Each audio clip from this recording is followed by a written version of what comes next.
Gracias, Andrea, por la presentación. A ver, permítanme ver, acá hay un problema que ocurre con la presentación.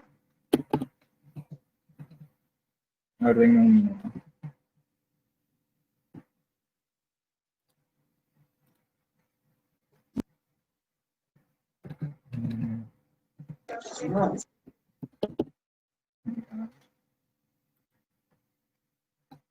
Bien. ¿Todos pueden ver la presentación?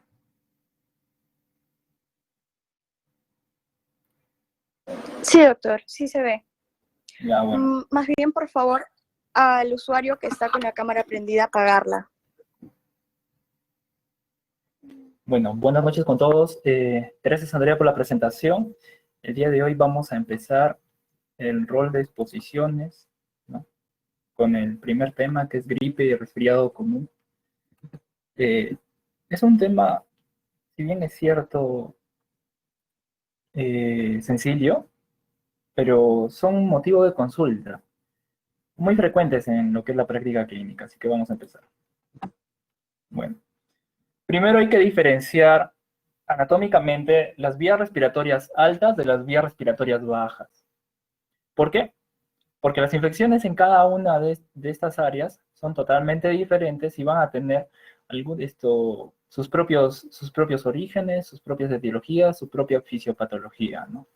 Para poder diferenciarlas topográficamente, nosotros vamos a tener este reparo a este nivel. Podemos tomar en cuenta tres niveles anatómicos para diferenciar las vías respiratorias altas de las bajas. Tenemos el cartílago epiglotis, las cuerdas vocales o el cartílago cricoides. Superiores a estas áreas vamos a tener las vías respiratorias altas. Vamos a encontrar acá las fosas nasales, la faringe, puede ser también los senos paranasales. Inferior a esta vamos a tener las vías respiratorias bajas, y acá vamos a tener a la laringe, la tráquea, los bronquios principales y sus ramificaciones, y también los pulmones. Entonces, diferencias entre estas dos. La principal diferencia que ustedes siempre tienen que recordar es que en las vías respiratorias altas nosotros encontramos una flora, que es normal encontrarla ahí. O sea, podemos encontrar una flora bacteriana, vamos a encontrar bacterias. En cambio, en las vías respiratorias bajas son áreas estériles. Normalmente no deberíamos de encontrar gérmenes, ¿no? Normalmente no deberíamos de encontrar gérmenes. Entonces, nosotros vamos a empezar hablando de resfriado común. Resfriado común o catarro común es un síndrome benigno y es autolimitado, ¿no? Es autolimitado. Causado principalmente por una infección viral aguda que afecta el tracto respiratorio superior. Entonces ya nos encasillamos bien lo que es infección del tracto respiratorio superior, ¿no? Eso que se caracteriza el resfriado común. E implica grados variables de algunos síntomas, como por ejemplo congestión nasal, rinorrea, estornudos, dolor de garganta. Puede haber fiebre, ¿sí? Pero esta fiebre suele ser leve. También se asocia a dolor de cabeza, malestar general. Entonces, en el resfriado común, nosotros principalmente, ustedes se van a acordar de congestión nasal. Obviamente, producto de esta congestión nasal va a existir rinorrea, ¿no? Por hipersecreción de las glándulas, tos, y puede existir también dolor de garganta debido a una inflamación a este nivel.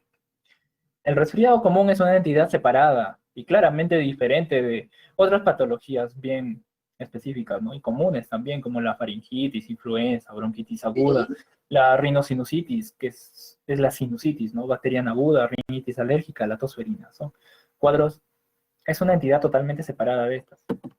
En cuanto a la epidemiología, miren, los resfriados representan el 40% de todo el tiempo perdido en los empleos. O sea, ¿cómo así? De todo el tiempo perdido de los empleos entre personas empleadas. O sea, de todo el tiempo que va a faltar un empleado a su trabajo, el 40% es esto. ¿Por qué es la causa? La causa es por resfriados comunes. Hablando en Estados Unidos, anualmente los resfriados causan entre 26 a 23 millones de días perdidos, ¿no? Si ustedes se dan cuenta, esto es demasiado. Y eso tiene un impacto económico. Es por eso que el resfriado común es una de las enfermedades más estudiadas, ¿no? Es una de las enfermedades más estudiadas porque tiene gran Doctor, impacto económico. disculpe. ¿Sí? Disculpe, doctor, no está cambiando la diapositiva. diapositiva, sigue en la primera. ¿Sí? A ver. Qué raro. A ver, voy a volver a presentarlo.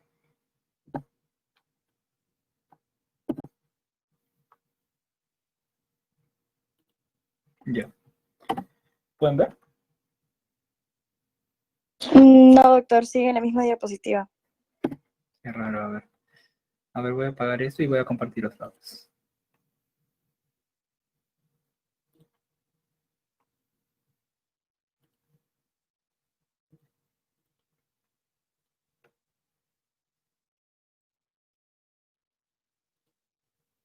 Bien. Ahora,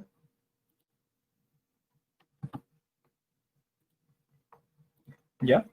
¿Se corrigió? Sí, ahora sí. Ya, ok. Bueno, estábamos hablando, ¿no? Del impacto económico que tiene el resfriado común, que tiene un gran impacto porque la mayoría de personas faltan a su trabajo debido a esta entidad. Entonces, el resfriado común es una enfermedad aguda, es la enfermedad aguda más frecuente en Estados Unidos y todo el mundo industrializado.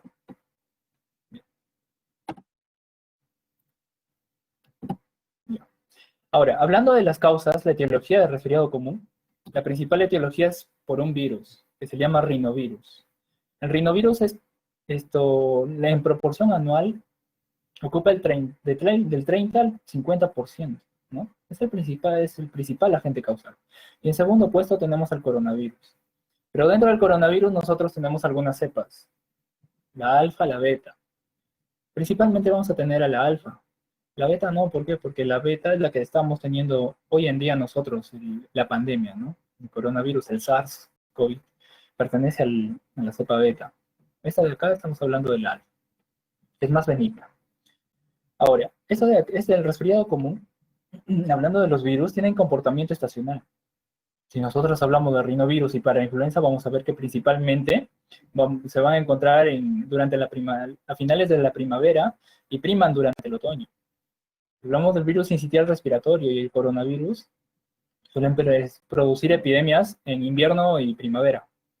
El adenovirus no ha sido asociado a lo que es periodos estacionales, pero pueden ocurrir brotes cuando, por ejemplo, en instalaciones militares, guarderías, salas de hospitales, ¿no? Entonces no se olviden, coronavirus, en primer lugar, el principal agente causal del resfriado común, rinovirus. En segundo puesto, coronavirus. Todos acá tenemos una imagen, una diapositiva, ¿no? Que le he sacado de internet, estaciones en el Perú. Nosotros estamos acá en otoño, ya estamos a punto de finalizar otoño. En esta estación es justo donde prima el rinovirus y parainfluenza, que es muy común el resfriado. Pero miren, ya vamos a entrar a la siguiente estación. Vamos a entrar a invierno, en donde acá, ¿qué virus van a primar? Virus sincitial respiratorio,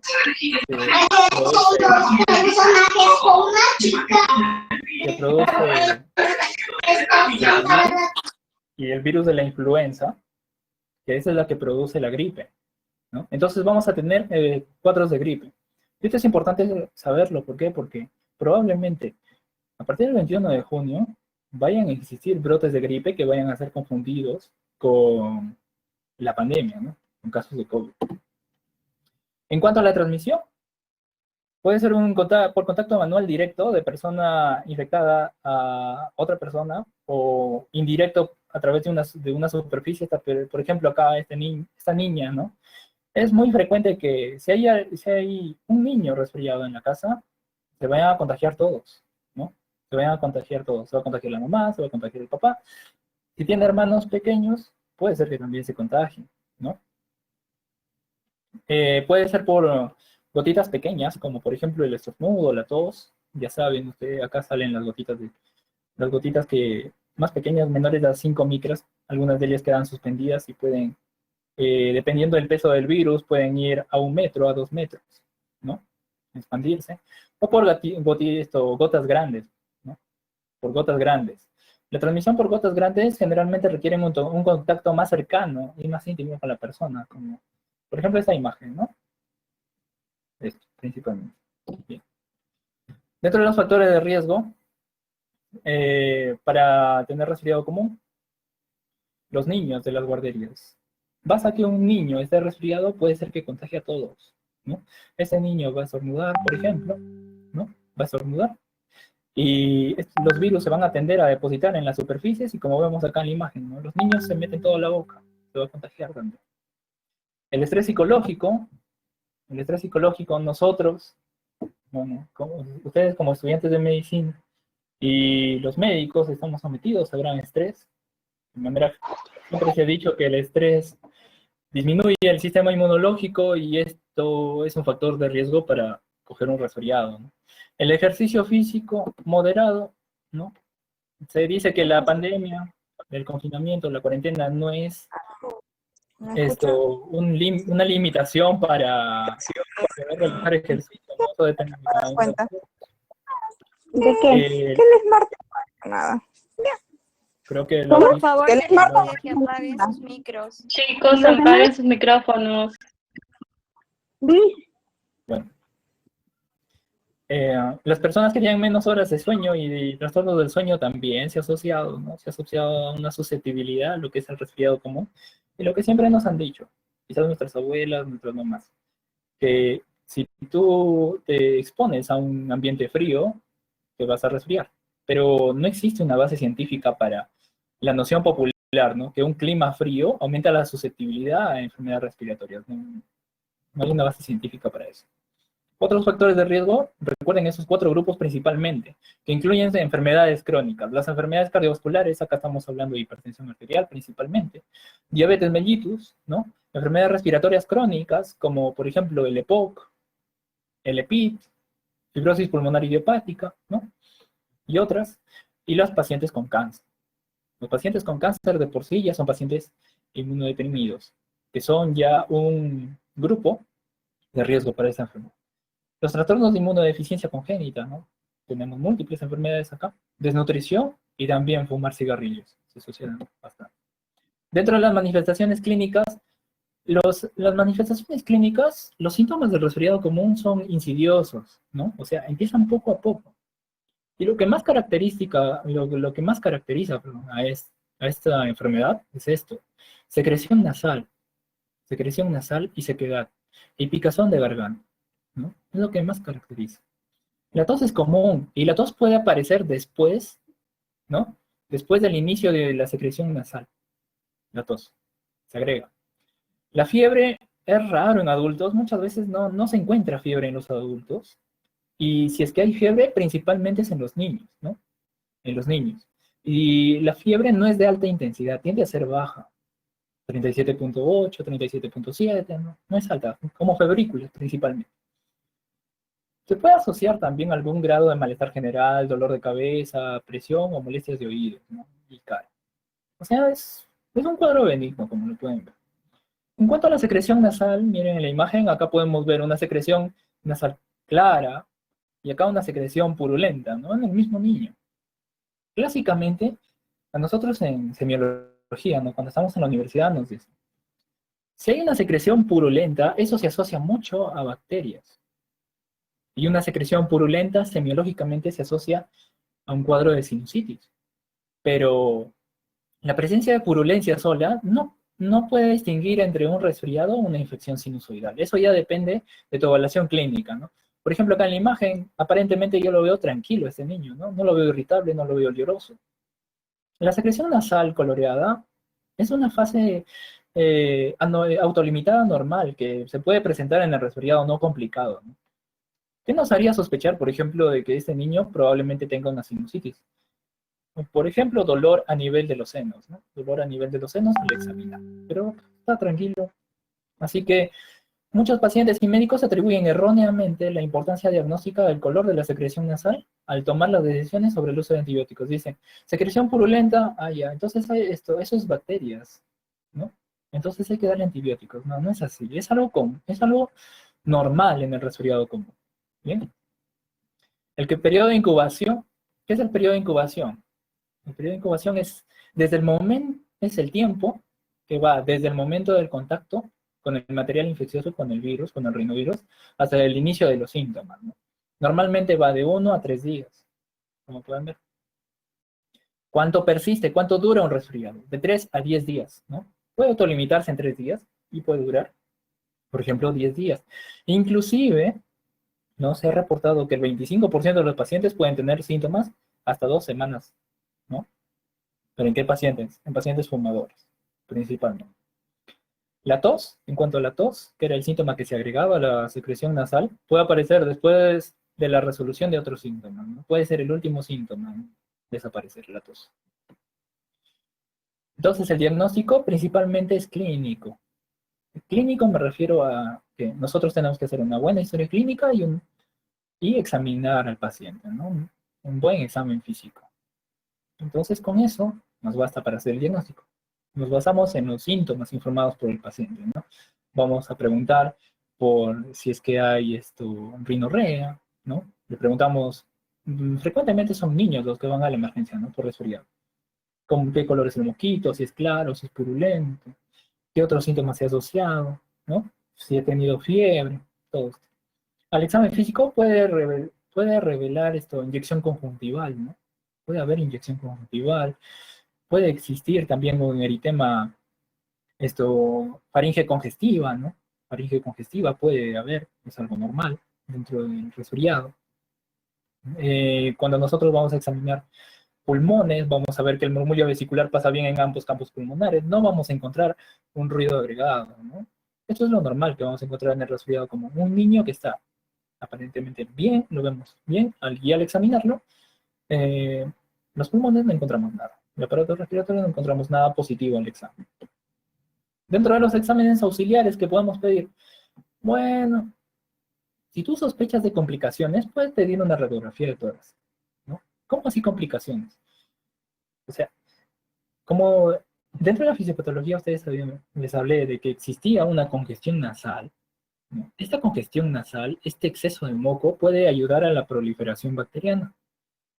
Y al existir proliferación bacteriana puede ocurrir una infección bacteriana. Y eso puede ser una complicación que puede dar inclusive neumonía, ¿no? Neumonía agregada. Si tú sospechas de eso, pero ¿cuándo vas a sospechar de una neumonía agregada? Cuando tú a tu examen físico vas a encontrar ruidos agregados. Puede ser que le pidas, ¿no? No, no, nada. Radiografía de senos y tomografía no están indicados, salvo sea complicación, ¿no? Puede complicarse con una sinusitis quizás. Cultivos bacterianos o lavados tampoco están indicados. La mayoría de pacientes que presentan signos y síntomas típicos de resfriado no requieren ninguna prueba de laboratorio. O sea, ¿qué voy a hacer? Nada, ¿no? Nada. El diagnóstico de diferencia, ya las enfermedades que les había dicho, que es una enfermedad claramente definida y separada de estas, ¿no? Cuando tú sospechas, estas son las complicaciones, ¿no? La rinosinusitis aguda, por el exceso de moco puede haber una proliferación bacteriana. Enfermedad del tracto respiratorio inferior, como una neumonía. O sea, si es que el paciente ya tiene el antecedente de asma, puede quizás exacerbar su asma, pero no necesariamente. Y otitis media aguda. En cuanto al tratamiento, como el resfriado común es un síndrome benigno y autolimitado, en sí, si son síntomas leves nada más, no está indicado darle algún tratamiento, ¿no? Puede darle quizás sintomático. Y debe explicarle, ¿no? Como les decía, la mayor parte de estos pacientes que van a la emergencia son niños y van acompañados de su madre. Y a veces es difícil tratar con la madre, ¿no? Entonces, habría que explicarles que es una enfermedad causada por un virus y que solamente necesita tratamiento sintomático. Y puede ser, ¿no? Depende de ti, si quieres controlar. Decirle si es que los síntomas empeoran, ¿no? El paciente no puede respirar bien, se queja bastante, la fiebre no baja, comienza a hacer picos febriles altos, entonces ahí sí podrías hacerle un control. En síntomas moderados a graves, terapia sintomática, ¿no? Si tiene fiebre, dale algo para la fiebre, si tiene tos, dale algo para la tos. Y una terapia específica, si es que existieran complicaciones. Entonces, en cuanto al tratamiento, miren acá, en adultos y niños, nosotros tenemos a esta arma, ¿no? Para actuar, el paracetamol. El paracetamol es un medicamento muy importante para nosotros, tiene múltiples dianas, no es gastrolesivo, ¿no? Que lo podemos dar y tiene buen uso en el resfriado común para tratar principalmente dolor. El uso de antihistamínicos junto a descongestionantes. Por ejemplo, vienen en presentaciones así en jarabes. Loratadina, que es un antihistamínico, con fenilefrina, que es un descongestionante. Los dos se potencian y pueden actuar muy bien en lo que es el resfriado común. Cromoglicato de sodio, que son las cromonas que vienen así en spray intranasal. Estabilizan algunas sustancias proinflamatorias, ¿no? Evitan la degranulación de algunas células e inhiben la inflamación a nivel local. Bromuro de protropia intranasal puede ser, ¿no?, que tú puedas utilizar si es que existiera el antecedente de asma. Dentro de las terapias inciertas, por ejemplo, tenemos al dextrometorfano, que es un antitusígeno, descongestionantes, pero darlos solos, solución salina a veces, también se ha mencionado, ¿no? Pero es incierto, expectorantes, productos herbarios, sí. Terapias ineficaces, antibióticos a la cabeza, ¿no? Los antibióticos no te van a servir, porque el resfriado común es causado por virus, y los antibióticos es para atacar bacterias. Tú puedes dar antibióticos si es que hubiera alguna complicación producto de una proliferación bacteriana, pero por un resfrío común tú no puedes dar antibióticos. Todos los antibióticos tienen reacciones adversas, ¿bien? Y también se ha asociado a alteración de la flora bacteriana del tubo digestivo, principalmente en los niños, y eso es una predisposición que puede ocurrir, puede causar muchas cosas, como por ejemplo obesidad, se asocia a trastornos metabólicos, ¿no? Inclusive retardo mental. Así que así no vas a dar antibióticos, no. Antihistamínicos solos, se ha demostrado que es una terapia ineficaz, ¿no? Antivirales. Es por eso que los antihistamínicos, algunos pediatras, se van a dar cuenta que ya no les dan, ¿no? ¿Por qué? Porque son ineficaces, es lo que dicen la medicina basada en evidencias, ¿no? En estudios. Antivirales, no se recomiendan antivirales porque es autolimitado, ¿no? El propio organismo se defiende de estos virus. Vitaminas, remedios herbales, codeína, glucocorticoides intranasales, aire calentado humidificado, ¿no? Esto es lo que nos dice la medicina basada en evidencias, ¿no? Ahora depende de cada médico cómo es que se acopla. Aquí algunos médicos dicen, yo tengo una buena experiencia con antihistamínicos solos, como por ejemplo loratadina, cetiricina, clorfenamina, y los da. Bueno, no hay ningún problema, pero te han mostrado qué significa eso. En cuanto a la prevención del resfriado común, a la cabeza el lavado de manos. La higiene del lavado de manos es lo que ha demostrado la prevención más eficaz, ¿no? Más eficaz, más efectiva. Medidas ineficaces, probióticos, sí, vitaminas, mascarillas faciales, productos herbarios, ¿no? Para prevenir los resfriados comunes.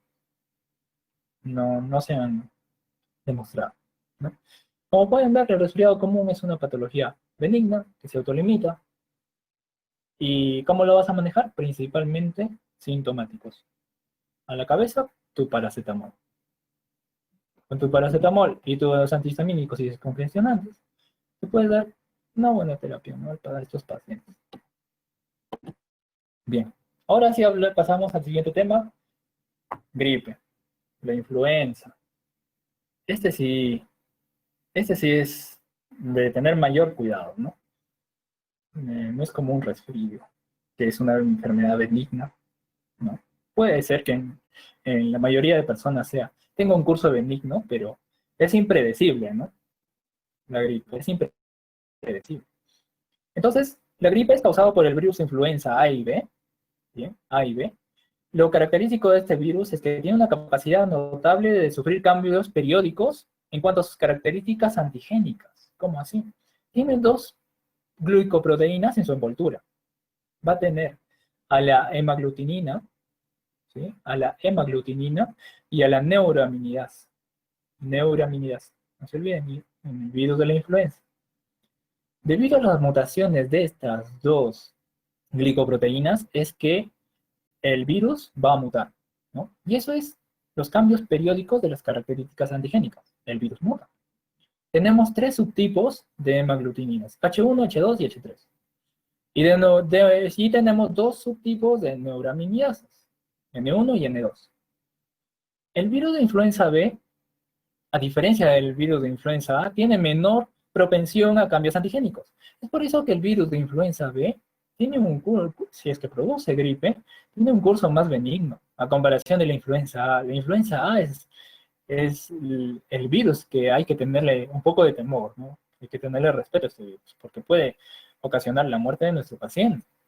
Entonces, pero también existe la influenza C, que causa algunas enfermedades respiratorias agudas en niños. No se ha reportado. Ahora, hablando de la fisiopatología, ¿cómo es que actúa este virus? La persona va a inhalar el virus. El virus va a llegar a las células del tracto respiratorio, ¿no? Miren, a nivel de las células del tracto respiratorio, nosotros vamos a tener algunos receptores y también ácido ciálico, ¿no? Ácido ciálico. Y el virus, a través de su hemaglutinina y neuraminidasa, vamos a tener estos comportamientos. La hemaglutinina, acá hay una mnemotécnica, ¿no? Entra glutinina. La hemaglutinina es la que se une al ácido ciálico y permite la entrada a la célula. Por lo tanto, permite la infección. O sea, ¿quién hace que entre el virus? El virus a la célula del tracto respiratorio, la hemaglutinina. La neuraminidasa, ¿para qué? Neuro, salida. Permite la salida. A ver, el virus ingresa a través de su hemaglutinina. Dentro de la célula se va a replicar. Y posteriormente van a expulsarse los viriones, ¿no? Los viriones. Y gracias a qué proteína, a qué glicoproteína es que logran salir estos viriones, a través de la neuraminidasa, que es salida, ¿no? Permite la salida. Y acá tenemos algunos medicamentos que inhiben la neuraminidasa, inhiben la salida de estos viriones, como el zanamivir y el oseltamivir, ¿no? Oseltamivir habrán escuchado. Eso es lo que se utiliza en Perú. Es el medicamento que tenemos mayor experiencia, ¿no? Y el que se recomienda, oseltamivir.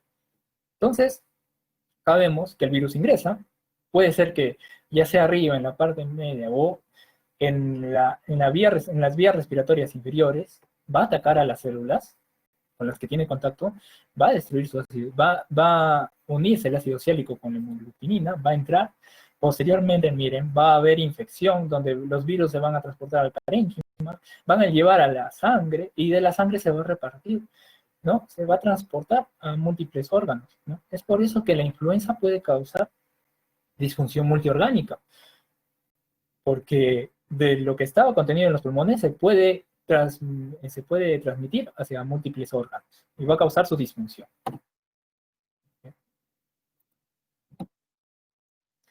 Este es un esquema donde representa, estos son los virus de 1990, ¿no? Los que existían, los que se tenían reportes. Tenemos la H1N1, la porcina clásica, la H3N2, la humana, y la aviar, ¿no? Pero ¿qué pasó en el 2000? Algunos, pues existieron, como diríamos, uniones, ¿no? Miren, este virus, la porcina norteamericana, ¿no? La H1N1, la que atacó, y tenemos al brote del 2009, tiene componentes de los tres. Y ¿no? Tiene componentes de los tres. Bien, hablando de la historia, la gripe es lo que preocupa de la gripe es su potencial reordenamiento, ¿no? Este reordenamiento, esta capacidad de mutación de sus glicoproteínas, preocupa. Porque dependiendo de eso va a ser que el virus sea más infeccioso, inclusive puede ser más patógeno. Tiene mayor grado de patogenicidad. Por ende, mayor letalidad. Muchos historiadores reconocen que la primera pandemia de gripe que se tiene de registro es de 1510. Ocurrió en 1510. Pero en la historia tenemos a la gripe de 1918. La gripe de 1918 se llamó la influenza porcina o la influenza española. Esta se asoció a cambios antigénicos de la hemaglutinina y la neuraminidasa de la influenza A, ¿no? Se llama gripe española no porque haya empezado en España, ¿no? No es por eso, sino que se dice que el principal impacto que tuvo este virus fue en España, ¿no? Por eso. Resultó en la muerte de 50 a 100 millones de muertes en todo el mundo, ¿no? Esa es la pandemia que más impacto ha tenido en el mundo, ¿no? Causó las más altas tasas de mortalidad que se observaron en pacientes que tenían edades entre 15 y 35 años. Después tenemos la otra pandemia del 2009, el H1N1, que la OMS en el 2009 elevó a su nivel de pandemia más alto, ¿no? Fase 6, lo que indicó que ya existía una transmisión comunitaria. La pandemia se declaró terminada en el 2010 y desde ahí el virus ha seguido circulando. Gracias a Dios, este virus no es tan mortal, ¿no? No ha sido tan mortal, si no, hubiéramos tenido un desastre. como hoy en día, ¿no? Tenemos con el coronavirus.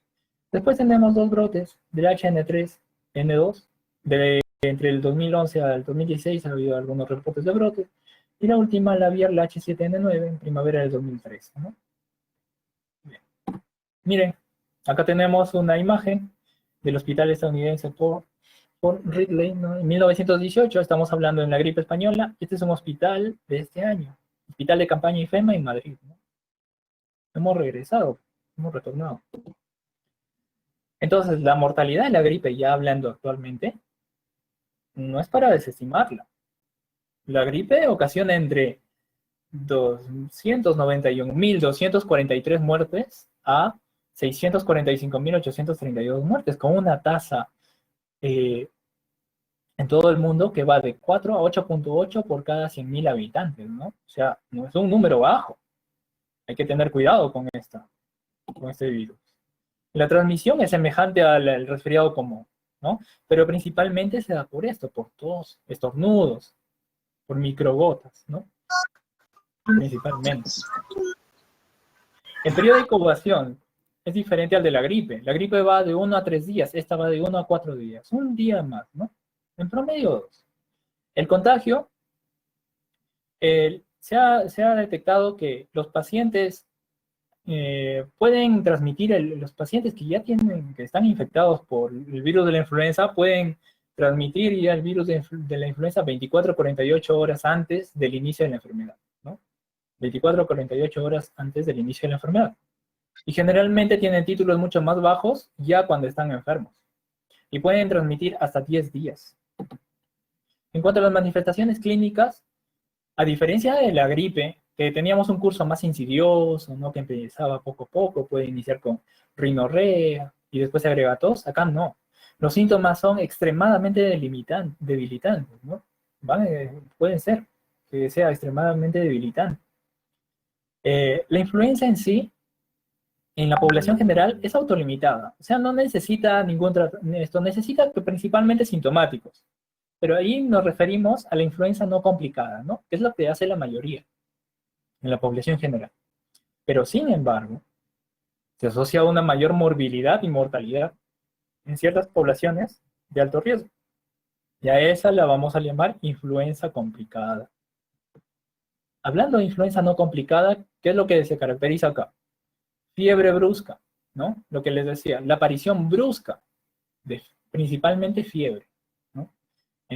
A comparación del resfrío, veíamos que ahí era rinorrea y después se agregaba a todos, ¿no? Acá no. Es brusco el inicio de la fiebre, puede haber dolor de cabeza, mialgias, ¿no? También mialgias es lo que se asocia a la influenza y malestar. Miren, esta aparición brusca es tan brusca en algunos pacientes que inclusive pueden recordar el momento preciso en que comenzó su enfermedad, ¿no? Ellos te dicen, yo salí de mi trabajo, doctor, y a las 5 de la tarde comenzó a darme una fiebre, bien fuerte, y me dolía todo el cuerpo, ¿no? Principalmente las piernas, mialgias, ¿no? Malestar general.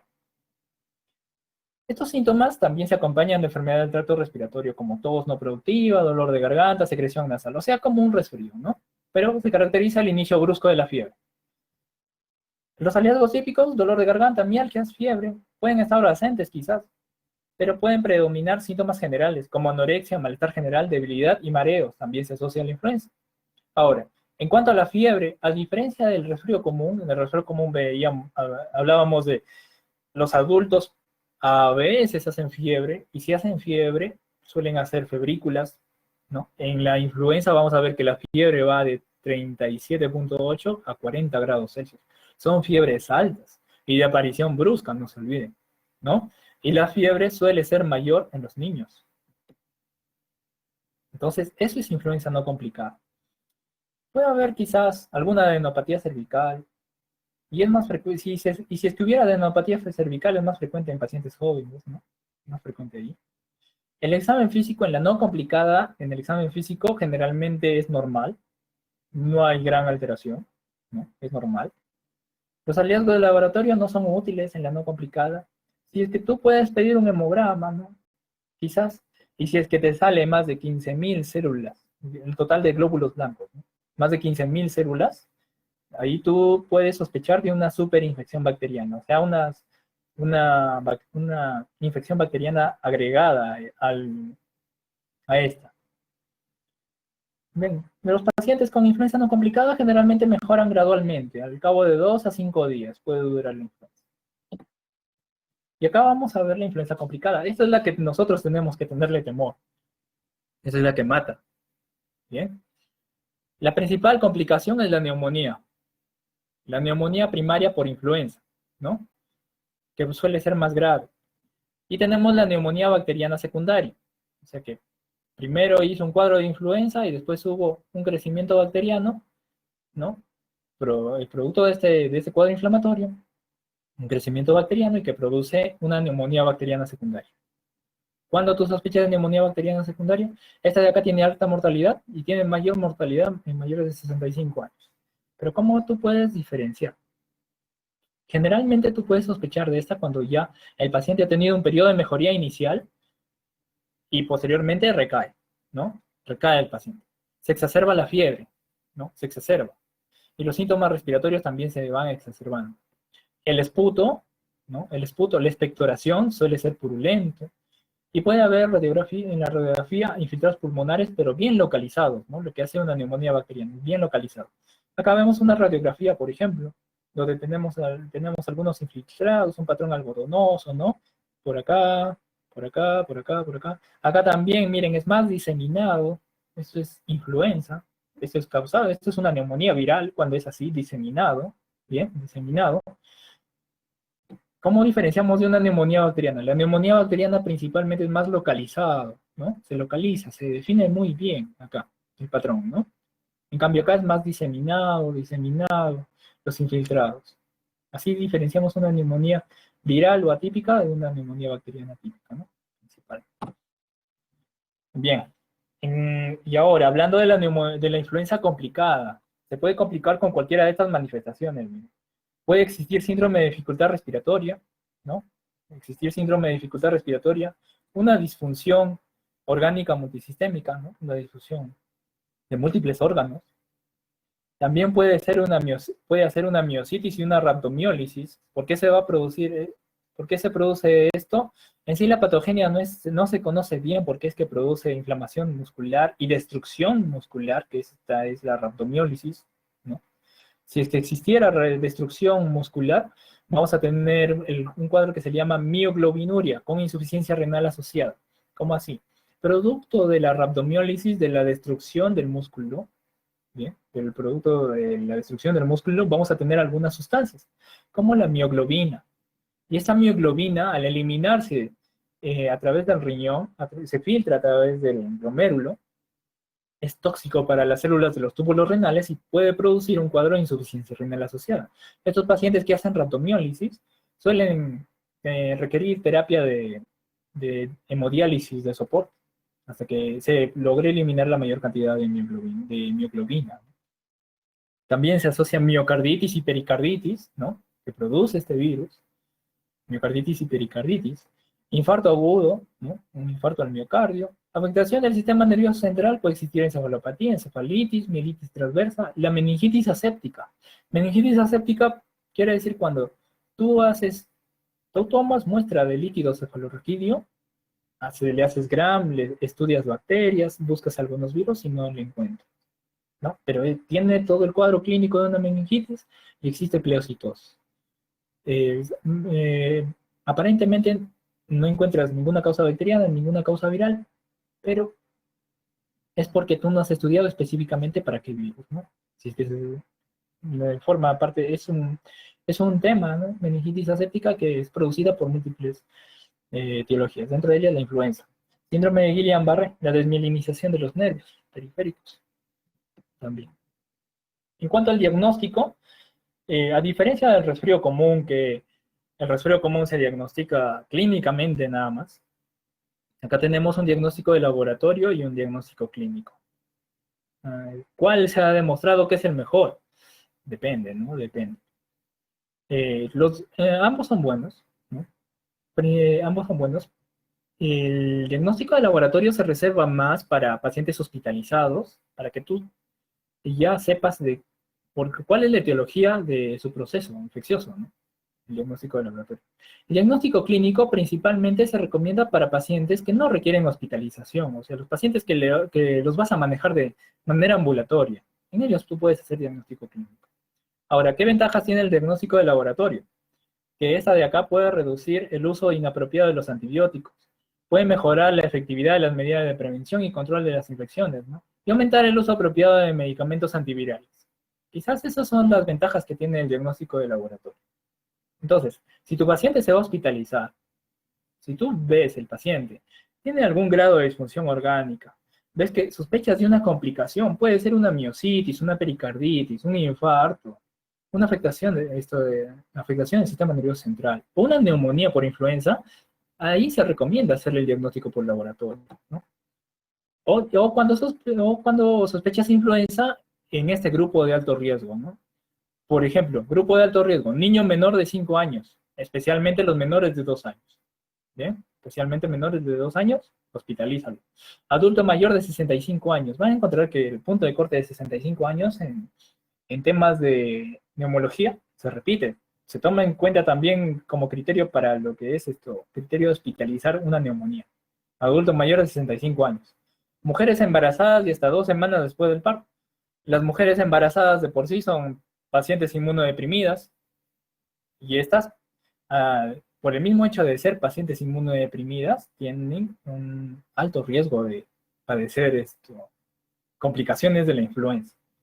Los residentes de hogares de ancianos y centros de atención a largo plazo. Esto es por el hacinamiento principalmente, ¿no? Los indios americanos, incluidos los nativos de Alaska, ¿por qué? Porque estos pacientes de manera normal no están expuestos al virus. Nosotros sí estamos expuestos al virus, ¿no? Probablemente en algunos de nosotros haya hecho un cuadro leve nada más, ¿no? Pero ya formamos anticuerpos.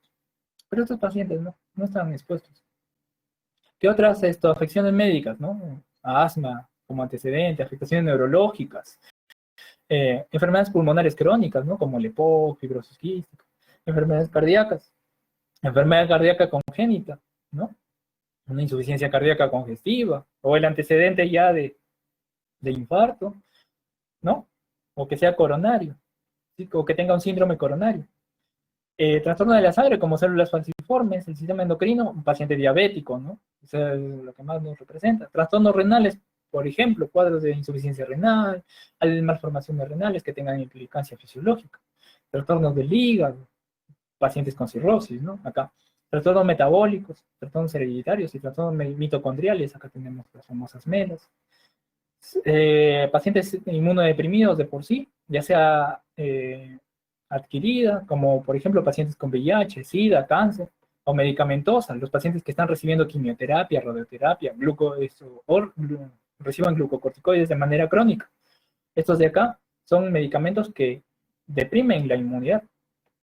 Niños menores de 19 años que reciben terapia de aspirina a largo plazo, que es algo específico, ¿no? Y los pacientes con obesidad, con un IMC mayor de 40, ¿no?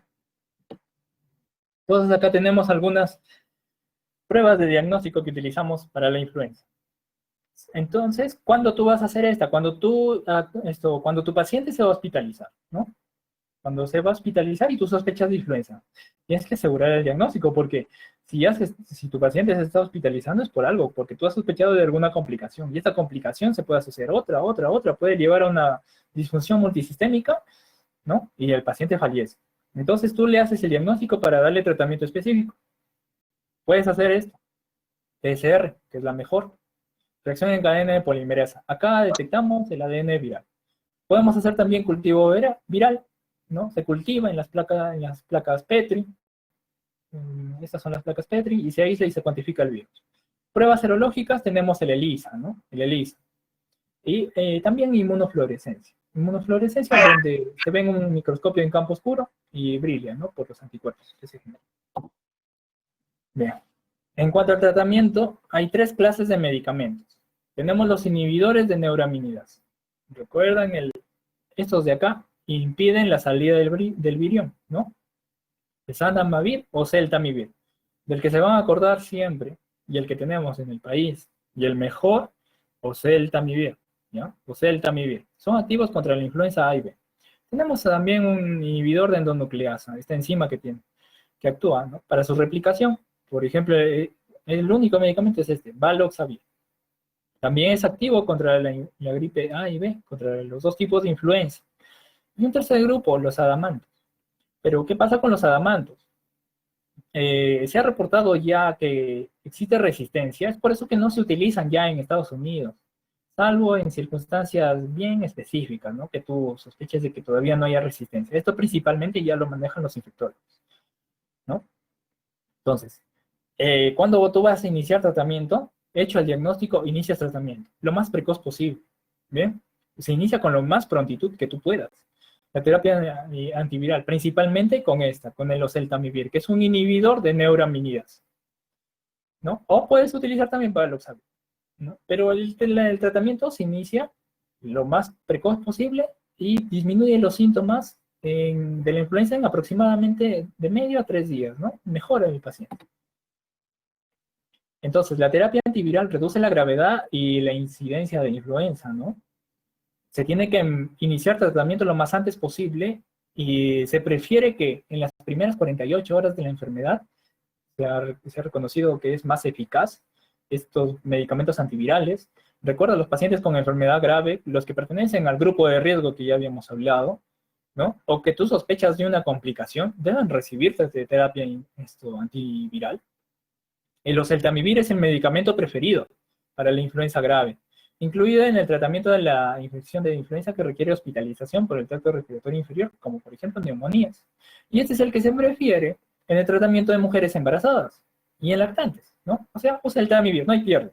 Si a ti te preguntan cuál es el medicamento o tratamiento de la influenza A o B, tú marca oseltamivir, ¿no? No hay pierde. Así te pongan contraindicaciones de paciente embarazado, lactantes, ¿no? Yo les he mandado una pregunta, donde esa es la respuesta, ¿no? Oseltamivir. ¿Cómo se da?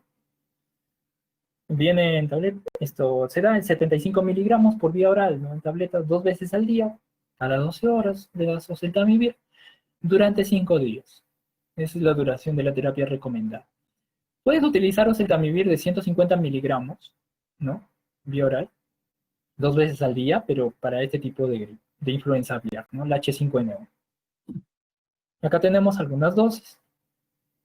Acá tenemos las dosis de oseltamivir, samivir, peramivir y Valoxavir, ¿no? Pero principalmente ustedes acuérdense, oseltamivir.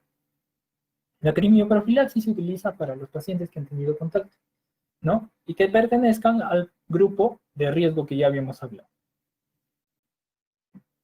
En cuanto a la prevención de la gripe, se puede tomar algunas medidas preventivas, ¿no? Como por ejemplo aislamiento, separación de los pacientes con factores de riesgo, ¿no? Medidas de quizás aislamiento personal, lavado de manos, pero dentro de la prevención tenemos la vacunación. Y existen vacunas, ¿no? La prevención en el caso de la gripe se puede apoyar del uso de vacunas antigripales. Anualmente se saca una vacuna que es aprobada por la OMS y se hace y se vacuna en todo el mundo, ¿no? Pero a veces ocurre un ESAVI, que es un evento supuestamente atribuible a la vacunación o inmunización. Por ejemplo, que le colocan la vacuna, hace fiebre, le colocan la vacuna, hace un síndrome mononucleósico, ¿no? Puede existir, a veces se da un ESAVI. Entonces, hay que diferenciar muy bien resfriado de gripe. ¿Cómo era el inicio? En el resfriado es insidioso, en la gripe es brusco, ¿no? Brusco los síntomas, es el inicio. Tiempo de incubación del resfriado de 2 a 3 días, la gripe de 1 a 4. El principal agente causal en el resfriado rinovirus, acá en la gripe, influenza. Principalmente la fiebre. Y en el resfriado es raro, y si lo hacen los niños, ¿no? Y si tiene fiebre no es tan alta, en cambio la gripe sí es alta, de 37.8 a 40 grados Celsius. Los síntomas que pueden existir, recuerden, rinorrea, después se asocia a tos, puede existir malestar general, cefalea. En cambio la gripe, la fiebre elevada es la que marca, fatiga, mialgias, síntomas de resfriado común, inclusive también puede asociarse diarreas, ¿no? Diarreas. En el examen físico, acá, probablemente encuentres inyección conjuntival, orofaringe congestiva, una secreción purulenta, que tú lo puedes evidenciar. A la auscultación pulmonar es normal, ¿no? Es muy normal. En cambio, en la gripe, acá es parecido al resfriado común, ¿no? El examen físico, si es que es un no complicado, Pero si es que ya hay una complicación, como por ejemplo una neumonía, puede haber ruidos agregados, ¿no? Como crépitos, por ejemplo. Las complicaciones. Acá está la lista que ya habíamos hablado. Y en la gripe, no se olviden, la neumonía, la principal complicación. Puede también hacer un síndrome de dificultad respiratoria aguda, una disfunción multiorgánica, ¿no? Una miositis, rhabdomiólisis, miositis, inflamación, rhabdomiólisis, destrucción muscular, infarto agudo de miocardio, miocarditis, pericarditis y afectación del sistema nervioso central en general. O sea, la gripe hay que tenerle más cuidado, ¿no? Y en ciertos grupos de riesgo. Bueno, y eso es todo, chicos, lo más que se podría sintetizar de la exposición. No sé si es que quizás haya alguna pregunta. Como pueden ver, son temas sencillos, fáciles. Es muy frecuente esto en lo que es la consulta médica. Y bueno, y hay que tenerlo siempre presente, ¿no? Bueno, gracias. Muy buena ponencia, doctor Lozano. Se ha dejado entender con facilidad y ha sido bastante dinámico. Las disculpas del caso a usted y a todos los participantes por los problemas técnicos y las interferencias al comienzo de la capacitación. A continuación, doctor, abriremos un pequeño espacio para las preguntas que están haciendo llegar al chat. No sé si le parece algunas 5 tal vez. Ya, ok, no hay ningún problema. Normal.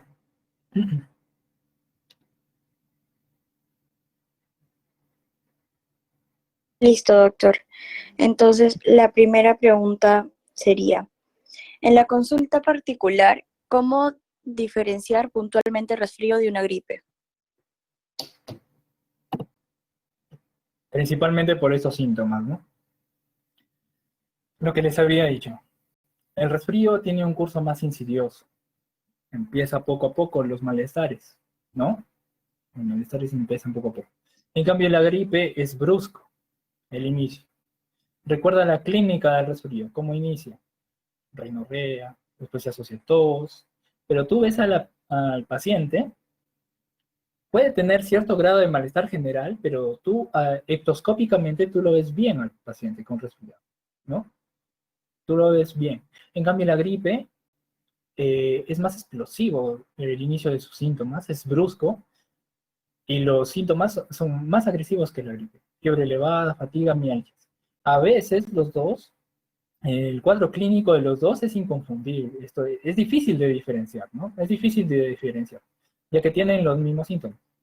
Pero si ya hay alguna complicación, ahí principalmente sospechas de gripe, ya que el resfriado común no suele hacer complicaciones, ¿no? No suele hacer complicaciones de manera normal, salvo tenga el antecedente de alguna enfermedad crónica, ¿no? Ahí sí puede hacer alguna complicación.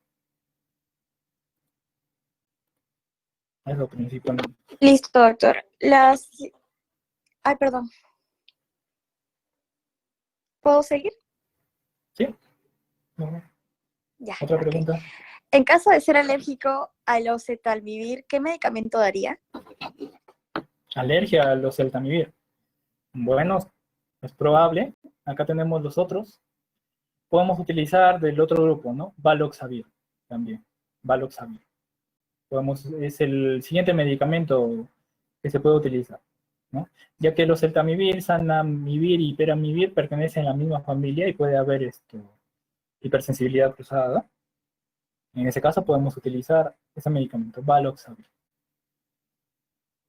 Y si es que estás frente a una persona que tú evalúas, ¿no? Si es que estás probablemente frente a una persona embarazada y necesitas colocarle oseltamivir, o un paciente que necesita y no tiene los otros medicamentos, ahí sí tienes que tener cuidado y tienes que apoyarte si estuviera inmunología para poder, o infectología para hacer lo que se llama una junta médica y decidir qué tratamiento o qué esquema de terapia va a recibir ese paciente, ¿no? Principalmente eso.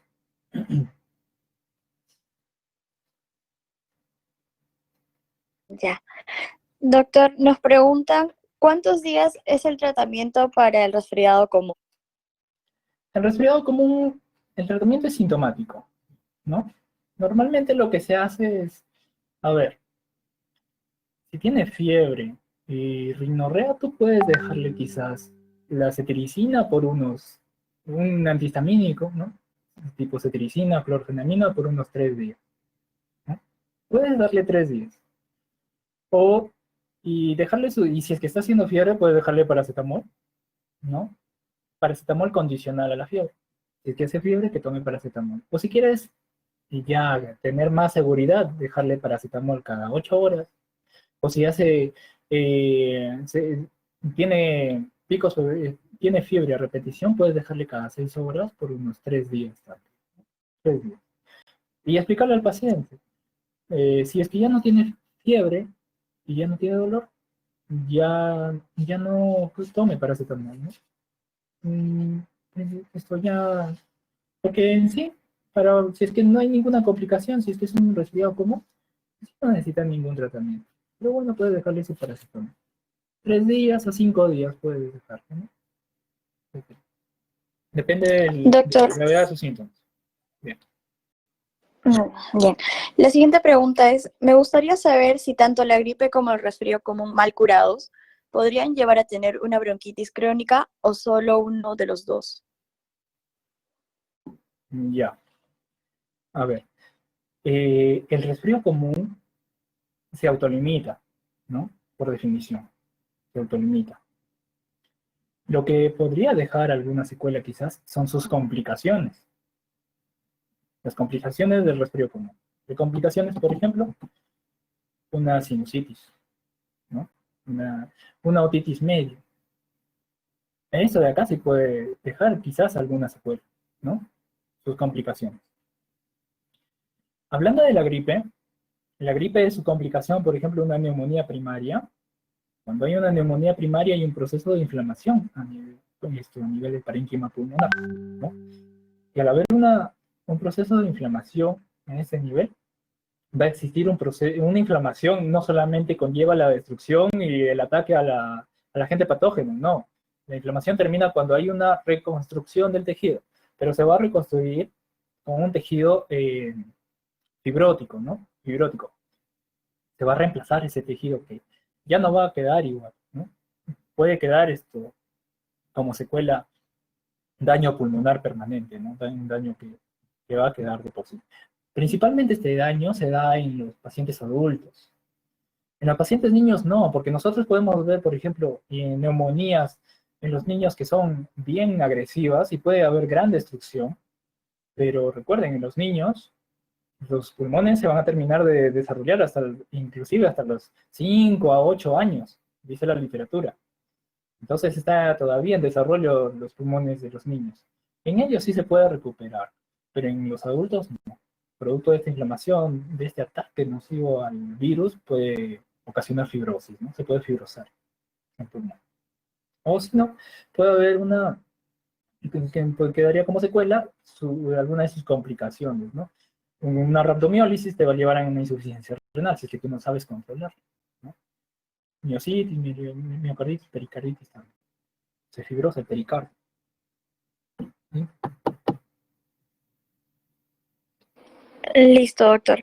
Nos preguntan, cuando habla de terapia antiviral, ¿se puede usar en pacientes con COVID-19?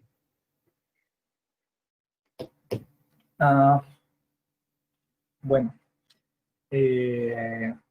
no. Como nosotros sabemos, el COVID pertenece a otra. Primero, en primer lugar, el COVID no es el mismo no es de la misma familia de la influenza. En segundo lugar, el COVID es un virus nuevo, ¿no? Es un virus nuevo. Y actualmente no tiene una terapia antiviral. Al ser un virus nuevo, se tiene que estudiar y se tiene que hacer ensayos clínicos. Y cuando se prueba una terapia antiviral, luego de un ensayo clínico, ¿no? Es un estudio el mejor para poder ver si es que esa terapia es efectiva. Estos medicamentos son para la influenza, no sirve para el COVID, no sirve.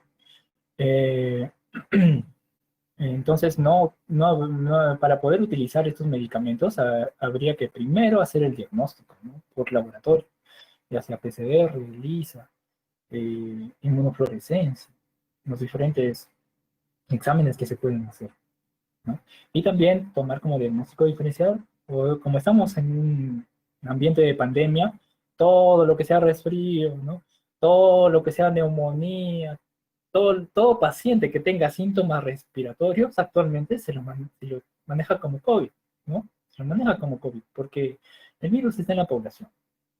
Y es más probable que estos síntomas sean debido a este virus, ¿no? Entonces ahí se tendría que hacer el diagnóstico específico, ¿no? No sé. Listo, doctor. Creo que con eso ya concluiríamos con las preguntas. ¿Ya? Dice, sí, bien. Entonces, le hacemos presente nuestro agradecimiento por parte de SOCEM-UC y su Comité Permanente de Atención Integral en Salud, CEPAIS. Esperamos tener el gusto de volver a contar con usted para futuras capacitaciones. Hemos recibido el pedido también de los chicos, si nos podría pasar las diapositivas que ha usado, porque les ha gustado el material que tiene, es muy dinámico y lo han entendido a la perfección. Claro, no hay ningún problema. Yo, Andrea, me pongo en contacto contigo y envío las diapositivas para que las socialices con todos los chicos. No hay ningún problema. Estamos ahí para apoyarlos. Listo. Y, bueno, agradecer esta invitación a la Sociedad de Estudiantes de Medicina de la Universidad Continental. Y bueno, nos vemos la otra semana con el otro tema que me toca, que es faringitis, ¿no? Ahí vamos a ver otras cosas también. Gracias a Bueno, usted, chicos, profe. bueno, chicos, O doctor, disculpe. bueno, buenas noches con todos y que tengan una buena noche. Nos vemos. Listo, doctor. Muchas gracias. Cuídese. Bien, chicos, ahora vamos a hacer vamos a pasarles el post-test por el grupo de WhatsApp y también por aquí. Así que permítame un momento.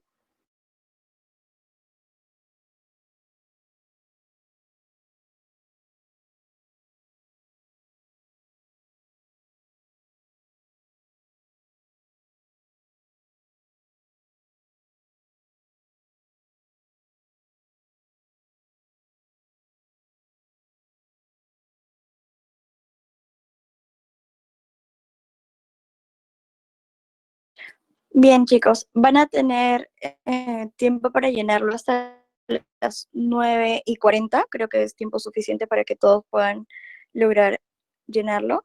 Entonces, eso sería todo y muchas gracias por participar de la primera sesión. Esperamos que estén presentes en las otras 7 que vienen. Van a ser temas muy interesantes y, como dijo el doctor, lo vamos a poder encontrar para el tema que es faringitis. Listo, muchas gracias.